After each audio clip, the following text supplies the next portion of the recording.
ભરૂચની ઐતિહાસિક વિરાસત અને ધાર્મિક આસ્થાના કેન્દ્ર સમાન જામા મસ્જિદ હાલ વિવાદોના વંટોળમાં ઘેરાઈ છે.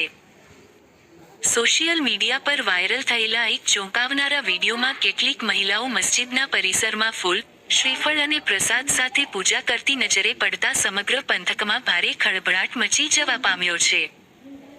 આ ઘટના સમયે પોલીસકર્મીઓની હાજરી પણ વીડિયોમાં સ્પષ્ટ દેખાઈ રહી છે, જેણે આ વિવાદમાં સુરક્ષા અને કાયદો વ્યવસ્થા સામે પણ સવાલો ઊભા કર્યા છે.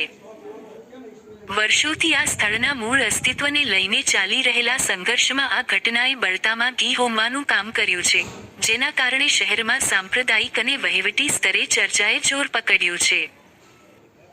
નોંધનીય છે કે, સંત સમિતિ અને હિન્દુ સંગઠનો દ્વારા અગાઉથી જ આ સ્થળને મહાનુભાવ પંથના સ્થાપક શ્રી ચક્રધર સ્વામીનું જન્મસ્થળ અને પ્રાચીન સમળી વિહાર જૈન મંદિર હોવાનો પ્રબળ દાવો કરવામાં આવી રહ્યો છે. આ મુદ્દે સંતોએ ભૂતકાળમાં ઉપવાસ આંદોલનો પણ કર્યા હતા અને મસ્જિદ પુરાતત્વ વિભાગ, આસી, હસ્તકની રક્ષિત ધરોહર હોવા છતાં, ત્યાં નિયમો વિરુદ્ધ મદરેસા સહિતની પ્રવૃત્તિઓ ચાલતી હોવાના ગંભીર આક્ષેપો પણ કર્યા હતા.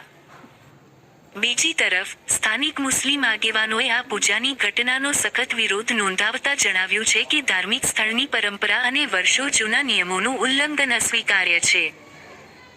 ઐતિહાસિક ધરોહરમાં સર્જાયેલી આ અણધારી ઘટનાને પગલે વહીવટી તંત્ર અને પુરાતત્વ વિભાગ આ સંવેદનશીલ મામલાને કેવી રીતે સંભાળે છે, તેના પર સૌની મીટ મંડાણી છે.